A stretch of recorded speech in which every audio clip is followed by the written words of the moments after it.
Training বাদ দিয়ে ইমাম আবু হানিফাকে নিয়ে ব্যস্ত, অমুক ইমামকে নিয়ে ব্যস্ত, অমুক মাযহাবকে নিয়ে ব্যস্ত। এই লোকটাকে আজকে জাতির সামনে প্রধান বক্তা হিসেবে দেখানো হচ্ছে। আমি মুমতাজুল ইসলাম প্রধান হওয়ার যোগ্যতা রাখি না, লোকে আমায় করছে তো আমি কি করব? ওই জন্য বলছি, হুজুরকে জিজ্ঞাসা করবেন, হুজুরকে জিজ্ঞাসা করবেন নবী কিসের তৈরি বলুন তো?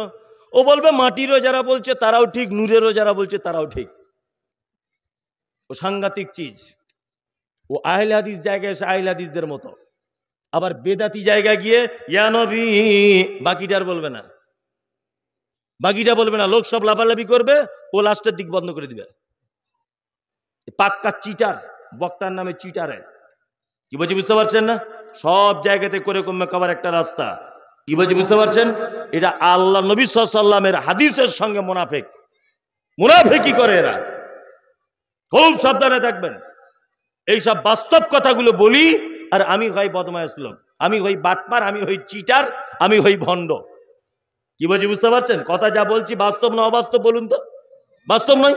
এগুলো দুঃখ লাগে কি লাগে না?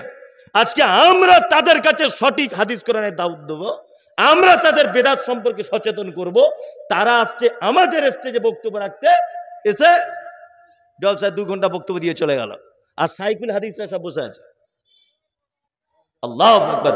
আল্লাহ তুমি জাতিকে বোঝার তৌফিক দান করো, আমিন।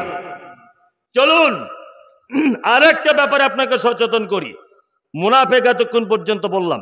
আর একটা ব্যাপার কি, বাজারে অনেক শব্দ আছে, তার ভিতরে একটা শব্দ আছে ফাসিকুন। ফাসেক বলি না আমরা, ফাসেক লোক। ফাসেক কাকে বলে?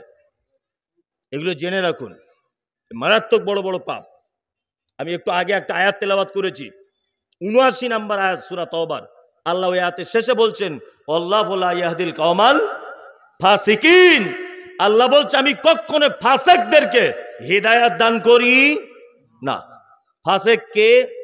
ফাসেক ওই লোকটা যে ইসলামে নিষেধ, কোরআনে নিষেধ, হাদিসে নিষেধ, মানে এক কথাতে ইসলাম পারমিশন দেয় না, এইরকম মারাত্মক বড় বড় পাপের ভিতরে লিপ্ত। এটা পাপ ও জানে, তারপরেও ছাড়তে পারে না বা ছাড়ে না, দীর্ঘদিন ওই পাপের ভিতরে লিপ্ত। এই লোকটার নাম কি? ফাসেক। ফাসেকদের কয়েকটা আমল বলি। 1, পিতামাতার কথা অবাধ্য হয়, এ ফাসেক। দাড়ি নিয়মিত চাচে যে, এও ফাসেক। সুদের টাকা খায় যে দীর্ঘদিন, ও হারাম জানে তারপরেও খেয়ে যাচ্ছে, এ ফাসেক। ব্যভিচার মারাত্মক বড় পাপ, এটা জানার পরেও ও ব্যভিচার করেই যাচ্ছে, এ কি? ফাসেক। এক কথাতে ইসলামিক দৃষ্টিতে যে সমস্ত বড় বড় পাপগুলি রয়েছে, ও জানে এটা পাপ, তারপরেও ও ছাড়তে চাইছে না। পাপ যে বড় মিষ্টি, পাপ যে বড় মধুর মতো টেস্ট, এই কারণে ছেড়ে দিতে পারছে না। আল্লাহ সুবহানাহু ওয়া তাআলা এই সমস্ত পাপীদের ব্যাপারে বলতে গিয়ে বলেছেন ওরা হচ্ছে ফাসেক। কখনোই ওরা দ্বীনের ব্যাপারে সঠিক রাস্তা পাবে না, কখনোই পাবে না। ওদের জন্য সঠিক কোনো রাস্তা নেই। তাহলে আমরা ফাসেক হব না ইনশাআল্লাহ, ফাসেক হব না। দাড়ি এটা তো চাচা লাগবেই, তাছাড়া বয়স বেশি লাগে, তাই না? রাগ করিয়েন না আপনি, আপনি আমার উপরে রাগ করে কি বলবেন? এই কথা সব তো আল্লাহ বলছেন আর মুহাম্মদ সাল্লাল্লাহু আলাইহি ওয়াসাল্লাম বলছেন। এই মুমতাজুল ইসলাম সাধারণ একটা ছেলে, আপনার সামনে একটু বাংলায় বলে দিচ্ছি, আমি 10 পয়সাও কোনো পাপ করিনি, বলে কোনো ভুল করছি না। হ্যাঁ, দাড়ি এখনো তো চাচা লাগে, লাগে না? লাগে। জি, এখনো তো সুদের টাকা খাওয়া লাগে, লাগে না? আপনি জানছেন।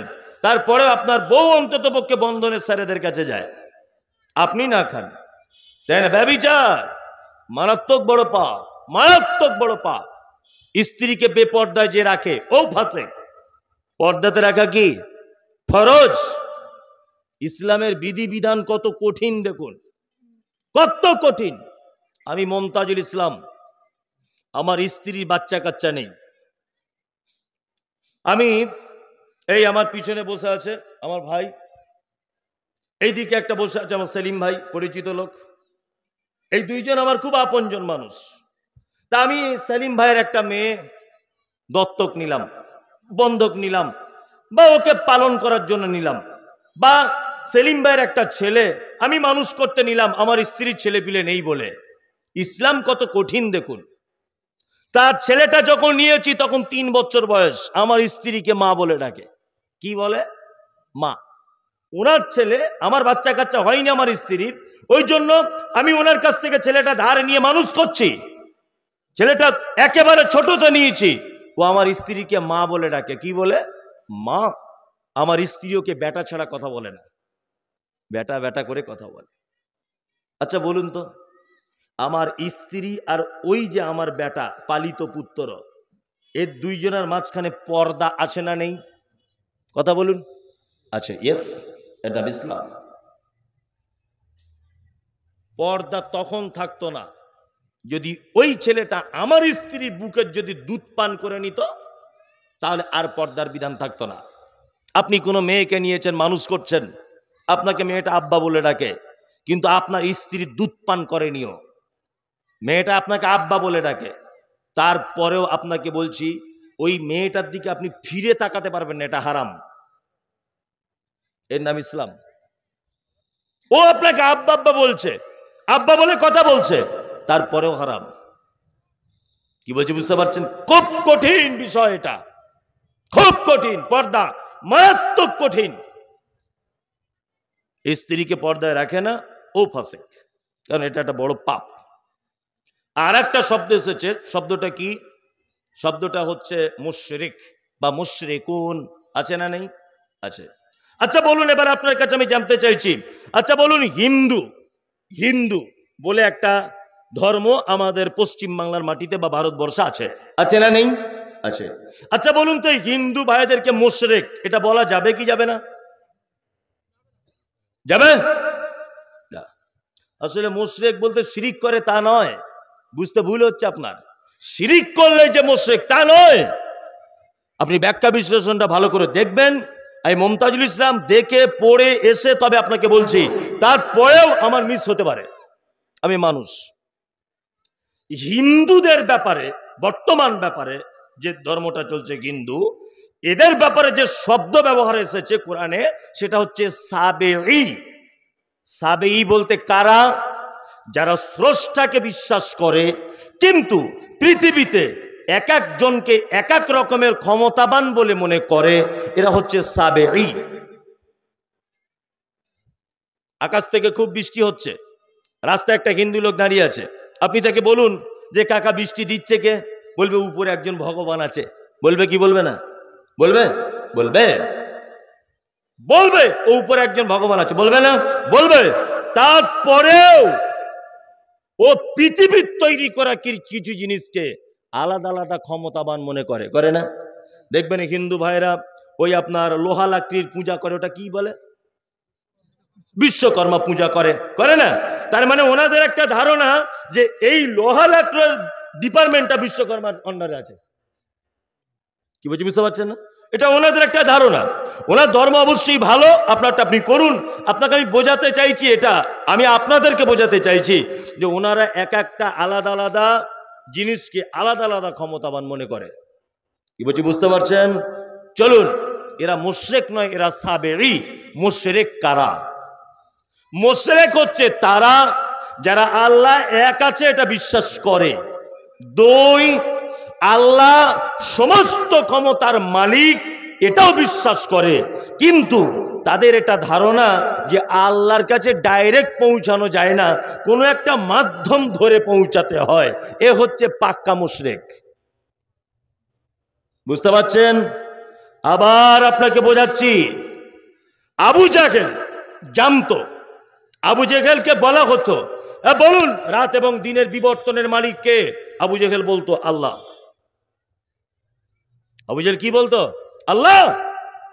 আব্রাহা বাদশা কাবা শরীফ ধ্বংস করতে আসছে, জিজ্ঞাসা করা হচ্ছে নবীর চাচাকে, এই কাবা শরীফ ধ্বংস করতে আসছে তোমার ভাতিজা যে কাবাকে আঁকড়ে ধরে আছে, বলো কাবার মালিক কে বাঁচাবে এখন? তখন নবীর দাদু পর্যন্ত বলছে যে কাবার মালিক বাঁচাবে, কাবার মালিক বাঁচাবে। তার মানে তিনিও জানতেন কাবার একজন মালিক আছে। সুস্থতা অসুস্থতা, বলো দেখি এটা কার পক্ষ থেকে হয়? আবু জেহেল পর্যন্ত বলেছিল এটা আল্লাহর পক্ষ থেকে হয়, কিন্তু আবু জেহেলের ধারণা ছিল এটা মুহাম্মদ সাল্লাল্লাহু আলাইহি ওয়াসাল্লাম। আল্লাহর কাছে ডাইরেক্ট পৌঁছানো যায় না, এই 360টা দেবদেবীর মাধ্যমে আল্লাহর কাছে পৌঁছাতে হবে। তুমি একা লাফালাফি করে পৌঁছাতে পারবে না। আবু জেহেল হয়ে গেল মুশরিক। বর্তমান বাজারেও মুশরিক যে শব্দটা হিন্দুর ভিতরে দেখতে পাওয়া যায় না, খ্রিস্টানের ভিতরে দেখতে পাওয়া যায় না, বৌদ্ধদের ভিতরে দেখতে পাওয়া যায় না। এই বর্তমান মুশরিক যে শব্দটা কোরআন মাজিদে এসেছে, শুধুমাত্র মুসলমানদের ভিতরে এই মুশরিকদেরকে খুঁজে পাওয়া যায়। আজও বর্তমানে সারা ভারতবর্ষে, পাকিস্তান, বাংলাদেশের 30 থেকে 35, 40, 50% মানুষের এটা দাবি যে আল্লাহর কাছে ডাইরেক্ট পৌঁছানো যায় না, পিঠ ধরে তবে পৌঁছাতে হয়। দাবি নাই? এই আছে না নাই? মক্কার মুশরিকেরা মাটির ঠাকুর তৈরি করে, পাথরের দেবদেবী তৈরি করে তার মাধ্যমে আল্লাহকে পাওয়ার আশা করত। বর্তমান নামধারী, দাড়িওয়ালা, টুপিওয়ালা মৌলভী সাহেব, হুজুরের দাবি হচ্ছে এই যে মরা মানুষ কবরের ভিতরে দিয়ে এর মাধ্যমে আল্লাহকে পাওয়া যাবে। মানে তখনকার মুশরিক আর এখনকার মুশরিকের ডিফারেন্স এতটুকুই, তারা মাটি বা পাথরের দেবদেবী তৈরি করে উপরে রাখতো, আর এখনকার মানুষ মরা মানুষ মাটির তলায় দিয়ে তার মাধ্যমে আল্লাহকে ডাকছে। এই ঘটনা ঘটছে কি ঘটছে না? ঘটছে কি ঘটছে না? ঘটছে। আমি মুমতাজুল ইসলাম বলছি, কোন মানুষ যদি কবর পূজা অবস্থাতে, কোন পীর সাহেব যদি কবর পূজা অবস্থাতে যদি তার মৃত্যুবরণ হয়, আমি মুমতাজুল ইসলাম আজকে বলে দিয়ে গেলাম জাতির সামনে, ওই কবর পূজারীর জানাজা পড়া হারাম, চলবে না। এই মুমতাজুল ইসলামের কথা বলছি, তাদের সঙ্গে আত্মীয়তা করবেন না। যদি বুঝতে পারেন পীরপন্থী লোক, মাজারপন্থী লোক, অমুক ওসিলাপন্থী লোক, আপনি তার সঙ্গে কুটুমতালি পর্যন্ত করবেন না। কারণ আপনার মেয়েটাও অদূর ভবিষ্যতে জাহান্নামের রাস্তাতে হাঁটবে। হাঁটবে না? হাঁটবে। বয়কট করুন অবিলম্বে। সব যদি পীর ফকির দিয়ে ইসলাম চলবে, হযরত মুহাম্মদ সাল্লাল্লাহু আলাইহি ওয়াসাল্লামকে পাঠানো হয়েছিল কেন? কেন পাঠানো হয়েছিল? বলছে অমুক কেতাবে লেখা আছে, অমুক হুজুর বলেছে, অমুক ইমাম বলেছে, অমুক পীর সাহেব বলেছে। এই তোমার পীর সাহেবের কথা যদি ইসলাম চলবে, মুহাম্মদ সাল্লাল্লাহু আলাইহি ওয়াসাল্লামকে পাঠানোর প্রয়োজন কি ছিল? কি প্রয়োজন ছিল মুহাম্মদ সাল্লাল্লাহু আলাইহি ওয়াসাল্লামকে পাঠাবার? বদমাইশির জায়গা পাও না। একজন মাত্র মানুষের কথায় জান্নাত পাওয়া যাবে, তিনি হচ্ছেন মুহাম্মাদুর রাসূলুল্লাহ সাল্লাল্লাহু আলাইহি ওয়াসাল্লাম। দ্বিতীয় কোন জায়গার কোন মানুষের কথা ইসলামের কথা হিসাবে মানা যাবে না। তোমার হুজুরের কথা তোমার বইয়ের পাতাতে রেখে দাও, তোমার হুজুরের 10 পয়সাও দাম নাই। 10 পয়সাও তোমার পীর সাহেবের দাম নাই। তাহলে এরাও এক শ্রেণীর মুশরিক বর্তমানে ঘুরছে। ঘুরছে কি ঘুরছে না? ঘুরছে। চলুন, আরো কত যে শব্দ এসেছে, এর যদি ব্যাখ্যা বিশ্লেষণ করা যায় তা রাত্রি 12টা বেজে যাবে। মানুষ তো বিরক্ত হবে, এসব বক্তব্য মানুষ শুনবে না। মানুষ কি শুনবে? ওই যে 7 তলা জাহাজের গল্প, হ্যাঁ, এই যে ওখানে কি ঘটেছে, এখানে কি ঘটেছে, এইসব মানুষ বেশি পছন্দ করে। এখন কিছু করার নাই। কি বলছি বুঝতে পারছেন? আমি যেখানে যাই, আগে কয়েকটা হাসি নাসির কথাটা তো বলতাম জলসাতে, যেইখানে যাবে তা মানুষ স্মরণ করিয়ে দেয়। সেই হাসের গল্পটা বলবেন আজকে। একবারও বলেন একটা লোক যে এই হাদিসটা একটু বলবেন তো মৌলী সাহেব, শুনবো। কেউ বলেন। দুঃখ লাগে এগুলো। কি বলছি বুঝতে পারছেন? এগুলো খুব দুঃখ। এবার আপনাদের ব্যাপারে আল্লাহ সুবহানাহু ওয়া তাআলা পুরস্কার ঘোষণা করেছেন। এই যত শব্দ এসেছে তার ভিতরে একটা দল, তার নাম হচ্ছে মুমিন। কে? মুমিন। এবার আপনাদেরকে বলি মুমিন কারা? এক। আচ্ছা, ঈমান আর মুমিন এই দুটো জিনিস এক না আলাদা? কথা বলুন। কে? ভয় করছে বলতে, যদি গোলমাল হয়ে যায় তাহলে বিপদ হয়ে যাবে। তাহলে এরকম ভাবছেন নাকি? আমি আপনাকে মারবো না, গালও দেবো না। এটা শুধু বলুন আমাকে যে মুমিন আর ঈমান এই দুটো আলাদা না এক? বলছে একটাই। হ্যাঁ, ঠিক, যে যেটা বুঝেছে সেটা বলেছে। কোনো সমস্যা নেই তো। আচ্ছা, আমি এবার আপনাকে একটা কথা বলছি। আপনাদের গ্রামে একটা ছেলে MA পাস, চাকরি বাকরি কিছু পায়নি, MA পাস। আচ্ছা বলুন তো, তাকে কেউ কোনোদিন স্যার বলে ডাকবে? ডাকবে? কেন ডাকবে না? কেন? তো MA পাস করেছে। স্যার উপাধি পেতে গেলে অন্ততপক্ষে কোনো স্কুলে ABCDFG এটাও পড়াতে হবে। কোন স্কুলের সঙ্গে সম্পর্ক এই স্যার শব্দটা, তাই না? আপনি যতই ডিগ্রি করেন, আপনি জীবনে কেউ কোনোদিন স্যার বলে ডাকবে না। এই স্যার শব্দটা শুনতে গেলে আপনাকে কি করা লাগবে? স্যার শব্দটা শুনতে গেলে কি করা লাগবে? স্কুলের সঙ্গে যুক্ত হতে হবে, তবেই আপনি স্যার, তাই তো? দিদিমণি কেউ বলবে না, যত ডিগ্রি থাক। বলবে? বলবে না। এবার আপনাকে বলছি, আপনার ডিগ্রি আপনাকে স্যার উপাধি দিতে পারবে না। ঈমান এনেছেন লা ইলাহা ইল্লাল্লাহ, আল্লাহ ছাড়া কোনো সত্য মাবুদ নাই, মুহাম্মদ সাল্লাল্লাহু আলাইহি ওয়াসাল্লাম আল্লাহর গোলাম, আল্লাহর বান্দা এবং তার রাসূল। এটা আপনি সাক্ষী দেন কি দেন না? এটা দিলেন মানে ডিগ্রি অর্জন হলো, আপনার ঈমানটা এলো।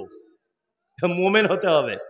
মোমেন হতে গেলে আবার কিছু মাল গুণাগুণ আপনার ভিতরে থাকতে হবে। হবে কি হবে না? চলুন মোমেনের দুটো একটা গুণের কথা আপনাদেরকে বলি। এক, আল্লাহ বলছেন ইন্নামাল মুমিনুনা আল্লাযীনা ইযা যুকিরাল্লাহু ওয়াজিলাত কুলুবুহুম ওয়া ইযা তুলিয়াত আলাইহিম আয়াতুহু যাদাতুহুম ঈমানা ওয়া আলা রাব্বিহিম ইয়াতাওয়াক্কালুন। মুমিনের গুণ আল্লাহ বলছেন। আল্লাহ বলছে মুমিন তো তারাই, কারা? যারা অন্যায় করার পরে আমার কথা স্মরণ হয়ে গেলে ভয়ে থর করে কাঁপবে। এটা হচ্ছে মোমেনের 1 নম্বরের গুণ। আপনার জীবনে পাপ হতে পারে, কোনো সমস্যা নেই, হতেই পারে। আপনার জীবনে ভুল হতে পারে, আপনি তখনই মোমেন বলে পরিচিতি দেবেন আল্লাহর দরবারে যখন সেই পাপ হয়ে যাবার পরে রাত্রি 2টোর সময়তে উঠে থর করে কাঁপতে কাঁপতে আল্লাহর ভয়ে ভীত হয়ে বলবেন, আল্লাহ, পৃথিবীর কারো দ্বারস্থ হয়নি, কোনো দরগাতে নয়, খানকাতে নয়, মাজারে নয়, তুমি গফুর রহিম, তুমি ক্ষমা করে দিতে পারো। প্রভু, আমি যে পাপ করেছি আমার স্ত্রী জানে না, যে পাপ করেছি পৃথিবীর কেউ সাক্ষী নেই, আমি যে পাপ করেছি হেডমাস্টার জানে না, মমতাজুল জানে না, আমার আব্বা মা জানে না, ভাই বোন কেউ জানে না, আল্লাহ তুমি জানো, তোমার কাছে ক্ষমা চাইছি।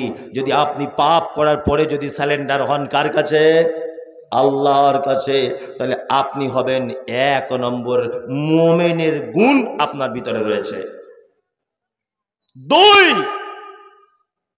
সারা পৃথিবীর সমস্ত কার্যালয় দিনের বেলাতে বন্ধ হয়, এই দিনের বেলা চলে, রাত্রি বেলা বন্ধ হয়।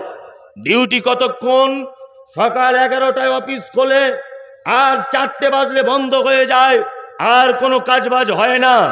আল্লাহ সুবহানাহু ওয়া তাআলা বলছেন, আমার এই যে মারাত্মক সারা পৃথিবী, নবমণ্ডল, ভূমণ্ডল, সমস্ত কার্যক্রম 24 ঘন্টা চলতে থাকে। রাতের বেলা পাপ করেছ, দুপুর বেলাতে ক্ষমা চাও, দুপুর বেলা পাপ করেছ, রাতের বেলাতে ক্ষমা চাও, অটোমেটিক আমার কাছে ক্ষমা হতেই আছে। বান্দা তুমি চাইছো না কেন? সারা পৃথিবীর মানুষের একটা দুনিয়াবি সিস্টেম হচ্ছে এই, আপনার দরবারে কেউ গেলে আপনি রাগ করেন না? করেন? আমি যদি আপনার বাড়িতে প্রতিদিন যাই, আপনি মনে মনে রাগ করবেন, মনে মনে ক্ষোভ দেখাবেন যে মমতাজুল সাহেব কেন প্রতিদিন আমার বাড়িতে আসে। আমার আল্লাহ বলছেন, বান্দা তুমি যদি আমার দরবারে যত বেশি আসবে আমি তত তোমাকে দেব, আমি আল্লাহ তত খুশি হয়ে যাব। আল্লাহু আকবার। কি অবস্থা, কি অবস্থা! পাপের জায়গাগুলো মানুষে পরিপূর্ণ, যেখানে ক্ষমা হবার জায়গা মানুষ শূন্য। সিনেমা হলে যান, হাজার হাজার মানুষ টিকিট কাটছে সিনেমা দেখবে বলে। মদের দোকানে যান, 200 জন লোক লাইন দিয়ে আছে। বন্ধনের লোন দিতে যান, বলবে 300 জন সিরিয়ালের পরে লোন হবে, এ মাসে হবে না। যত অন্যায় কাজ আছে যত পাপের কারবার আছে সব জায়গাতে মানুষ জনগণ ভিড় করে আছে, অথচ পাপ যেখানে ক্ষমা হবে সেখানে মানুষ শূন্য, কেউ নাই, তাই না? আল্লাহু আকবার। দেখুন এইখানে বসলে পাপ ক্ষমা হবে, এখানে কটা লোক, ওই রাস্তাতে দেখুন কি অবস্থা চলছে, চলছে না? হ্যাঁ, নারী পুরুষ একাকার। শুধু এইখানে পিপুল তলাতে নয়, সারা পশ্চিম বাংলার একই অবস্থা, সারা পশ্চিম বাংলার। এরা তো সেই জাতি, মুসলিম সেই জাতি, বাংলাদেশের একটা উলঙ্গ ন্যাংটো লোক পরনে কাপড় নাই, নাম দিয়েছে ন্যাংটা বাবা। জিজ্ঞাসা করা হচ্ছে আপনার মুরিদ কত, বলছে 3.5 লাখ। ন্যাংটো লোক তারও মুরিদ বলছে 3.5 লাখ। এরা তো সেই জাতি, দুধ বিক্রি করে মদ খাওয়া পার্টি। কি বলছে বুঝতে পারছেন না? সেই জাতি এরা, দুধ বিক্রি করে মদ পান করে, পাপের জায়গাতে ভিড়, পাপ যেখানে ক্ষমা হয় সেখানে কেউ নাই, কাউকে খুঁজে পাওয়া যায় না। আল্লাহু আকবার। মসজিদে আসুন, কত বড় পাপ আপনার, কত বড়, উহুদ পাহাড়ের সমান পাপ ধরে নেন, এর থেকে তো বড় আর পাপ নেই আপনার। পৃথিবীর সমান পাপ ধরে নেন, লজ্জা করছে, আল্লাহর দরবারে আসছে, নামাজ পড়তে লজ্জা করছে, গোপনে গোপনে মসজিদে এসে 2 রাকাত নামাজ পড়ে একটু কাঁদুন না, 2 ফোঁটা চোখের পানি ফেলে দেন। আপনার এই 2 ফোঁটা চোখের পানি আল্লাহর দরবারে এত ভারী যে আপনার সমস্ত পাপ হালকা হয়ে যাবে। আল্লাহু আকবার। উহুদ পাহাড়ের সমান পাপ, 2 ফোঁটা চোখের পানি আল্লাহর ভয়ে যদি আপনি ফেলে দেন, ইনশাআল্লাহ আপনার পাপ ক্ষমা হয়ে যাবে। আল্লাহ বলছেন মোমেনের গুণ 1 নম্বরের, পাপ করে আমার কাছে এসে আবার ঘুরে এসে ক্ষমা চায়। 2, আল্লাহ বলছেন আয়াতুহুম যাদাতুহুম ঈমানাও ওয়া আলা রাব্বিহিম ইয়াতাওয়াক্কালুন। আর মুমিনের দ্বিতীয় গুণ কি? তার সামনে যখন কোরআন তেলাওয়াত করা হয় তার ঈমান কি হয়? কি হয়? বেড়ে যায়, বৃদ্ধি পায়। আল্লাহু আকবার। আরে মানুষ কোরআন পড়লে সত্যি কি ঈমান বাড়ে? বাড়ে, ঈমান বাড়ে। আমাদের মসজিদের ইমাম সাহেব নাই, তাই ইমাম সাহেব যখন খোঁজা হচ্ছে, ইমাম সাহেবটা একটু ভালো কোরআন মাজিদ পড়তে পারে কিনা এটা দেখার দরকার নাই, বলছে বেতন কত কম লিবে সেরকম ইমাম দেখো, কত কম বেতন লিবে। যদি 2400-তে হয় ও 2500-তে আর যাবে না।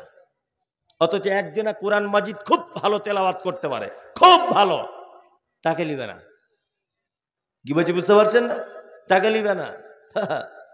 তারাবি পড়ায়, আমি তো দেখি সব সোশ্যাল মিডিয়াতে, আমরাও যে একেবারে বোকা লোক তা নয়, সব দেখি, সব কিছু, সারা পৃথিবীর খবর আছে এইটুকু জায়গাতে। কোন সিনেমা কখন বার হচ্ছে, কোন নায়ক কোন নায়িকার সাথে সিনেমা করছে, বক্তা মানে আমার সব রকমের জ্ঞান রাখতে হবে। কোন হাদিস কোথা থেকে এসেছে, কোরআনের আয়াত কি বলছে, হাদিস কি বলছে, কোন পীর সাহেব কি বলছে, কোথায় কবে কি ঘটেছে, এইটার ভিতরে সব কিছু ভরা আছে। ইনশাল্লাহ সব জ্ঞান রাখতে হবে আমাকে। কি বলছি বুঝতে পারছেন না?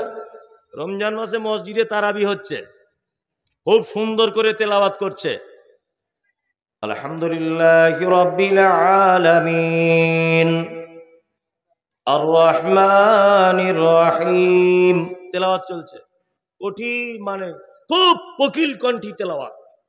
তারাবি নামাজ শেষ করতে টাইম লেগেছে মোটামুটি 1 ঘন্টা 20 মিনিট। তার নামাজ পড়ে এসেই কমিটির সঙ্গে ঝামেলা পাবলিকের, বলছে ইমাম হটাবি কিনা বল।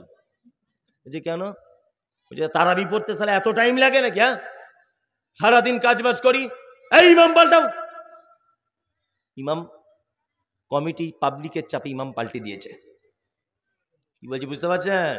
দ্বিতীয় আর একটা ইমাম এসেছে, দ্বিতীয় আর একটা ইমাম এসে গ্রামের একটা বয়স্ক লোককে জিজ্ঞেস করছে, হা গো চাচা, আগের ইমাম সাহেবটা চলে গেল কেন?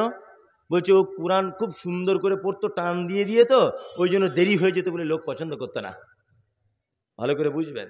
তাহলে এ দেখছে সমস্যা কিছুই নয়, কোরআনটা একটু তাড়াতাড়ি পড়া, এটাই হচ্ছে মেন ব্যাপার, তাই তো?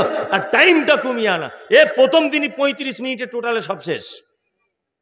মুসল্লি তখন বাইরে এসে বলছে এই হচ্ছে শালা বাপের বেটা, মৌলভী সাহেব এতদিন দেখেছি, এর মতো দেখিনি।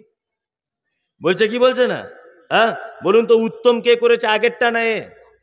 আগেরটা। আমরা কাকে উত্তম বলি? কাকে উত্তম বলি? দ্বিতীয়টা। আল্লাহ কি বলছেন? আয়াতুহু জাদাতুহুম ঈমানা। মোমেন তো তারাই, আহা যাদের সামনে কোরআন তেলাওয়াত করা হলে তাদের ঈমান বেড়ে যাবে। সত্যি যে ঈমান বাড়ে জ্বলন্ত প্রমাণ। এই যে এখানে একটা ছেলে ছিল, কই এই মঞ্জুর, বাইরে চলে গেল। আমরা দুজন এবার ওমরা করতে গিয়েছিলাম। আপনাদের দিনাজপুরের একটা লোক, দিনাজপুরের, এটা তো মালদা, দিনাজপুরের একটা লোক একেবারে নিরক্ষর, নাম লিখতে পারে না, কিছুই বুঝে না দুনিয়ার সম্পর্কে, একেবারে নিরক্ষর লোক। আমার সঙ্গে গিয়েছিল ওমরাতে। মানে আমি যখনই গেছি তখনই 20-30 জন 40 জন করে লোক নিয়ে গেছি। আবার রমজানের ঈদের 15 দিন পরে যাব। এই যে ভাইরা সব বলছে আপনার সঙ্গে যাবেন, চলুন সবাই মিলে যাবো একসাথে, কোনো সমস্যা নেই। তা লোকটাকে নিয়ে গেছি, কাবা শরীফের ইমাম আল্লাহু আকবার কোরআন তেলাওয়াত করছেন। ইয়াউমা তারাউনাহা তাযগালু কুল্লু মুরজিআতিন আম্মা আরজাআত ওয়া তাযাউ কুল্লু যাতি হামলিন হামলাহা ওয়া তারান নাসা সুকারা ওয়া মা হুম বিসুকারা ওয়ালাকিন্না আযাবাল্লাহি শাদীদ। বাংলা মানে কি? বাংলা মানে আল্লাহ বলছেন কিয়ামতের দিন এত ভয়াবহতা হবে যেদিন গর্ভবতী মা তার বাচ্চা নিচের দিক দিয়ে পড়ে যাবে, বুঝতে পারবে না। আল্লাহু আকবার। একজন দুগ্ধ দানকারিনী মা তার বাচ্চাকে দুধ পান করাতে ভুলে যাবে। মানুষগুলোকে দেখতে পাওয়া যাবে সব যেন মাতাল। আল্লাহ তারপরে আবার বলছেন অমা হুম বিসুকারা, একজনাও কেউ মদ পান করেনি, ওয়ালাকিন্না আযাবাল্লাহি শাদীদ, শুধু আমার কঠিন আযাবের ভয়ে মানুষকে সব মাতালের মতো ঘুরতে দেখা যাবে কিয়ামতের মাঠে। সুবহানাল্লাহ। এই কিয়ামত। আব্দুর রহমান আস-সুদাইস তিনি যখন তেলাওয়াত করছেন, উনি আরবি দেশের মানুষ, হাউ হাউ করে কাঁদছেন। আমি মুমতাজুল ইসলাম সামান্য একটু বুঝতে পারছি যে আল্লাহ এটা বলতে চাইছে, আমার চোখ দিয়ে অঝরে পানি ঝরেই যাচ্ছে। ফজরের নামাজ আর এশার নামাজ আব্দুর রহমান আস-সুদাইস সাহেব তিনি পড়াতেন। ইমাম, 1 নম্বর ইমাম উনি মক্কার কাবা ঘরের। আমার পাশে দাঁড়িয়ে থাকতেন ওই চাচা দিনাজপুরের, ওনাকেও দেখতাম ডুকরে ডুকরে খুব জোরে জোরে কাঁদতেন।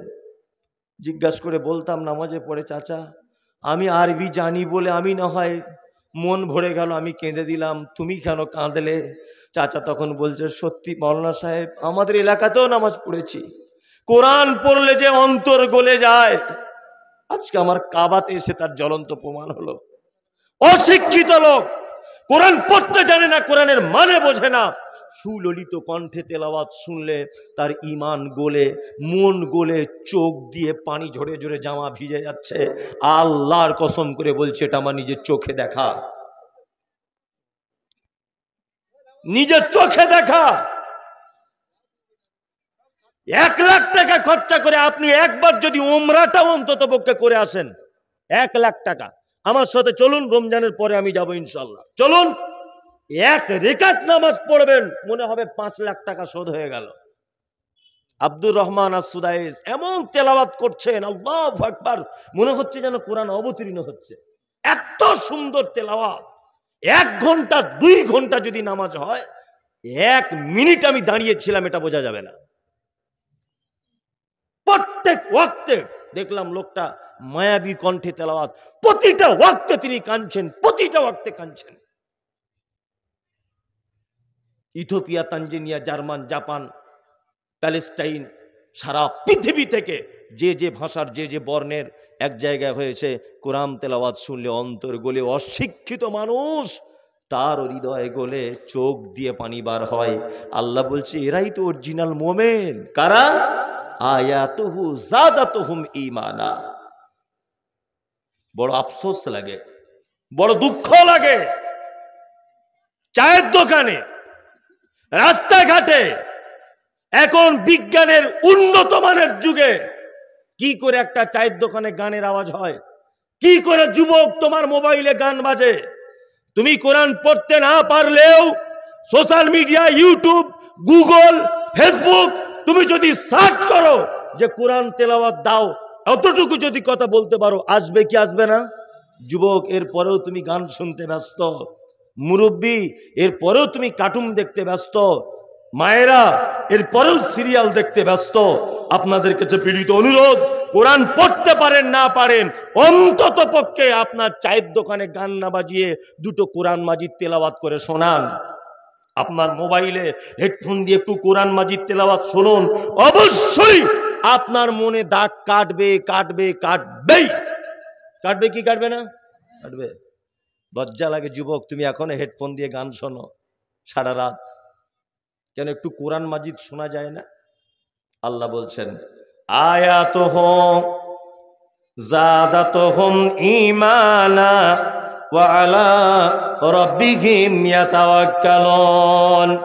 আল্লাহ বলে, মোমেন শোন, তোর দ্বিতীয় নম্বরের গুণ হলো, তোর সামনে যখন কোরআনের আয়াত যখন বর্ণনা করা হবে, আল্লাহ বলছে তোর অন্তর গলে যাবে, গলে গিয়ে তোর ঈমানটা যেন বেড়ে যাবে। এটা মুমিনের দ্বিতীয় নম্বরের গুণ। আয়াত বলতে নিদর্শনাবলী বোঝায়। আয়াত মানে কি? নিদর্শনাবলী। আল্লাহর যে কত নিদর্শনাবলী পৃথিবীতে আছে, শেষ করা যাবে গুণে? যাবে। দুটো একটা নিদর্শনাবলী। আপনারা রাগ করছেন, ছেড়ে দিব নাকি? ছেড়ে দিব না, তাহলে চুপচাপ বসুন, আরো কিছুক্ষণ বলি। এক, আচ্ছা ভাই, আপনারা রসগোল্লা খান? খান। রসগোল্লা তৈরি হয় কি দিয়ে বলুন তো? ছানা দিয়ে, তাই না? ছানা দিয়ে। আচ্ছা, ছানা কোথা থেকে আসে? দুধ থেকে। দুধ কোথা থেকে আসে? এগুলো আমিও জানি, আপনিও জানেন, কিন্তু আপনাকে আমি আরো ভালো করে জানানোর চেষ্টা করছি। গাভী থেকে, তাই না? এবার আপনাকে বলছি, গাভী কি খায়? ঘাস খায়। এই যে এইগুলো খায়, যেগুলো আপনারা বসে আছেন, কি বলে এগুলো? খোড়। খোড়, কাঁড়ি। কাঁড়ি আমাদের ওদিকে বলে বিচুলি, মানে এক দেশের গালি তো আর এক দেশের বুলি। কি বুঝলেন? আমার জীবনে একটা ঘটনা আছে, বাংলাদেশে গেছিলাম একবার, প্রথম তখন যাচ্ছি, প্রথম। তা আমি তখন পাসপোর্ট ছিল না, নদীর এই পারে দাঁড়িয়ে আছি। তা ওইখানে ওই পারে যে একটা হাফেজ সাহেব আমার ডেট করেছিল, ওনাকে ফোন করছি, তখন সুইচ ওলা মোবাইল। বললাম, ভাই আমি তো নদীর পাড়ে চলে এসেছি। তা বলছে, আপনি শুধুমাত্র নদীটা পার হন। আচ্ছা, কিসে যাব? বলছে, হেলিকপ্টারে করে আসুন। হেলিকপ্টার পাঠাচ্ছি আমরা। আমি আমার বউকে সাথে সাথে ফোন লাগিয়ে দিয়ে বলছি, জানো, জীবনের একটা বড় স্বপ্ন পূরণ হতে যাচ্ছে। প্লেন বহুবার চেপেছি, আল্লাহ দিয়েছে, ওমরায় গেছি, তারপরে দিল্লি, বোম্বাই, গুজরাট, প্লেনে সবসময় যাতায়াত করছি। আসামে যাই, সবসময়তেই প্লেনে যাই। প্লেন সবসময় চেপেছি, জীবনে হেলিকপ্টার চাপা হয়নি। এবছরে মনে হয় স্বাদ মিটবে। আমার স্ত্রী বলছে, তাহলে আপনার কপাল ভালো, আপনি চাপুন। আমার তো মেয়ে ছেলে মানুষ, আমার কপালে নাই। তা আমি আবার হেলিকপ্টারে উঠবো বলে ব্যাপার বুঝতে না পারে ভালো পাঞ্জাবিটা ব্যাগ থেকে বার করে পড়েছি। ভালো পাঞ্জাবি পরে আতর টাতর মেখে নিলাম, হেলিকপ্টার বলে কথা, বক্তা হিসেবে যাচ্ছি আমি ইন্ডিয়ার। এখন তারপরে দেখছি একটা লোক সাইকেল নিয়ে এসেছে, তার পিছনে দেখছি এইরকম দুটো বাঁশ বাঁধা, তার উপরে একটা বস্তা দিয়ে জুত করে পেঁচিয়ে একটু গদি টাইপের করা। আমাকে বলছে, হুজুর উঠুন। আস্তাগফিরুল্লাহ, সাংঘাতিক ব্যাপার। এইটার নাম হেলিকপ্টার? জীবনে জানা ছিল না।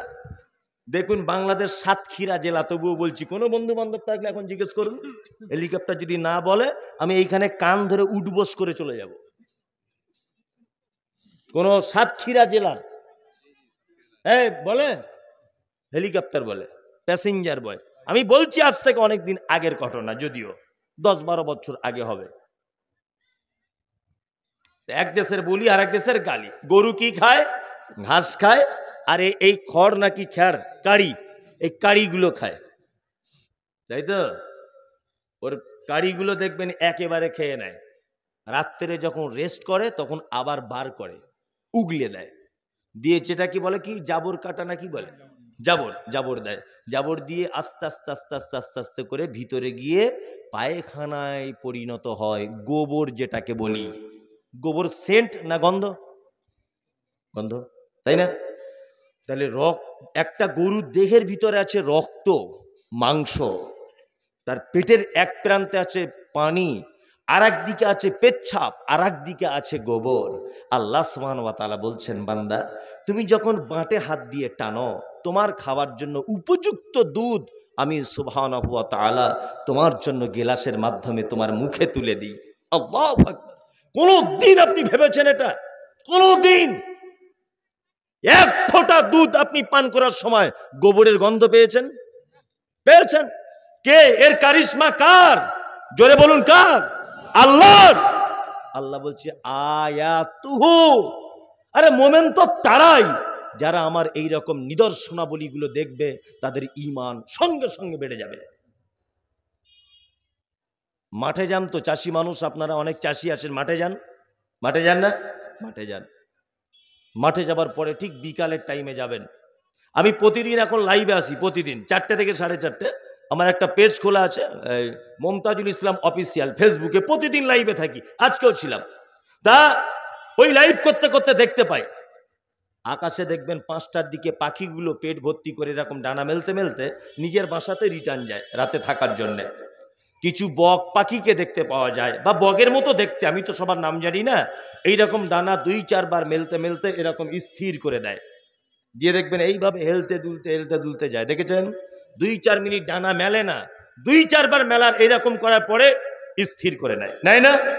আল্লাহ বলেন আওয়ালাম ইয়ারাও ইলা তাইরি ফাওকাহুম সাফাতিন ওয়া ইয়াকবিজনা মা ইমসিকুহুন্না ইল্লার রহমান ইন্নাহু বিকুল্লি শাইইন বাসীর। আল্লাহ বলছে বান্দা আমাকে খুঁজে পাচ্ছ না? পক্ষীকুলের দিকে দেখো, ফাঁকা আসমানে তাকাও, পক্ষীকুলের দিকে দেখো, তারা যখন ডানা হিলাতে হিলাতে স্থির করে দেয়, পৃথিবীর কে আছে যে তাকে ওই স্থির অবস্থাতে মহাশূন্যতে ভাসিয়ে রাখবে? কে আছে? আল্লাহ বলছেন কে? আমি, ইল্লার রহমান, আমার পক্ষেই সম্ভব। সুবহানাল্লাহ। কোন মানুষের পক্ষে সম্ভব? সম্ভব বলুন? সম্ভব নয়। আল্লাহ একটা সামান্য পাখির কথা পবিত্র আল কোরআনে নোট করে দিয়েছেন। সুবহানাল্লাহ। কত যে নিদর্শনাবলী পৃথিবীতে রয়েছে, অবাক লাগবে যেগুলো দেখলে, অবাক, আপনি বিস্ময়ে অভিভূত হবেন। কি আশ্চর্য ব্যাপার! আল্লাহ বলছেন আয়াতুহু, বান্দা আমাকে চিনতে পারছো না? তোমার ঈমান বাড়ছে না? তুমি ঈমানদার হতে পারছো না? পৃথিবীতে এরকম নিদর্শনাবলীগুলো দেখো, আর কি করো? আর আমাকে চিনতে পেরে যাও। 3, আমাদের কোনো এক জায়গাতে নদী একটা দেখতে পাওয়া যায়, নদী, তাই না? একটা নদী দেখতে পাওয়া যায়, তার পানি 2 রকমের কালার, একটা নীল টাইপের আর একটা সাদা টাইপের, তাই না? সাদার সঙ্গে নীলের কোনো রকমের যোগাযোগ নাই, মিল নাই। আল্লাহ তাআলা বলছেন মারাজাল বাহরাইনি ইয়ালতাকিয়ান বাইনাহুমা বারযাকুল লা ইয়াবগিয়ান। পৃথিবীতে এমন একটা নদী আমি তৈরি করেছি যার 2 দিকের পানি 2 রকমের, একদিকে নীল আর একদিকে সাদা, মাঝখানে কোনো রকমের পার্টিশন ছাড়াই কেউ কারো সঙ্গে মিলে যায় না। এটা কার পক্ষে সম্ভব? আল্লাহ। আল্লাহ বলছেন ঈমানওয়ালা আয়াতুহু, আমার নিদর্শনাবলী দেখবে, আর কি করবে? তোমার ঈমান বাড়বে। ওয়া আলা রাব্বিহিম ইয়াতাওয়াক্কালুন। 3 নম্বরে আল্লাহ তাআলা বলছেন মুমিনের গুণ কি? ইয়াতাওয়াক্কালুন। মুমিন সর্বদাতে ভরসা করবে কার উপরে? আল্লাহ, আল্লাহ, আল্লাহ। আল্লাহ ছাড়া কার উপরে ভরসা করবে? করবে না। এই দেখুন, এবার আপনার দুটো একটা চরিত্রের কথা বলি আর আমার চরিত্রের কথা। আপনার বেটিটার খুব দেখতে সুন্দরী, নাসিমা নাম, খুব সুন্দরী।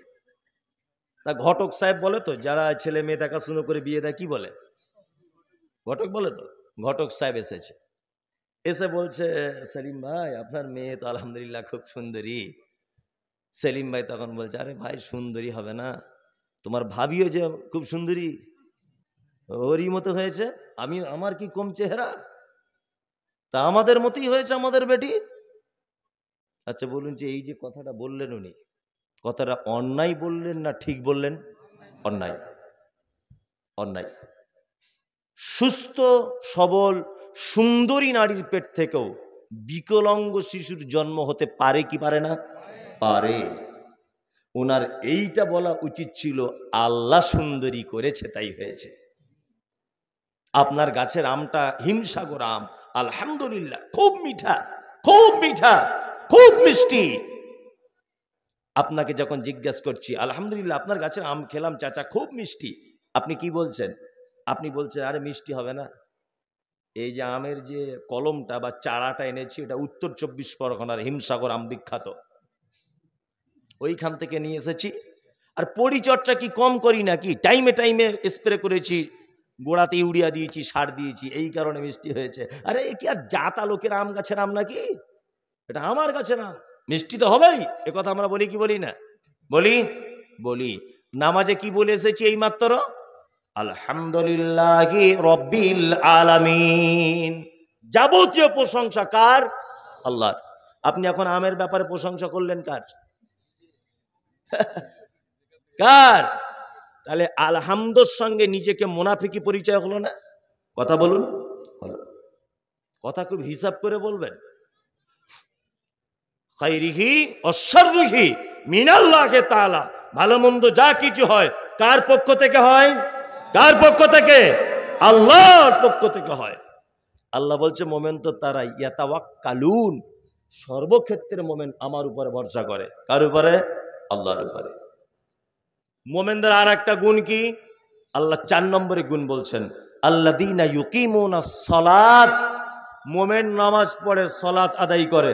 এই 5 ওয়াক্ত সালাত আদায় করেন তো? কই কারা কারা পড়েন 5 ওয়াক্ত দেখি? আমি একটা কথা বলবো দেখি। অনেকজনা তুলতে পারছে না, দেখছি দাদা কঠিন বিপদ করে দিল। এতক্ষণ যা ছিলাম বেশ ভালোই ছিলাম, এ নামাজ পড়ার কথা কেন বলছে? মনে মনে হচ্ছে না? গোলাম হোসেন, নামাজ ছাড়া কোনো উপায় নেই, কোনো অপশন নেই জান্নাতে যাওয়ার। আছে? নেই, কোনো অপশন নেই।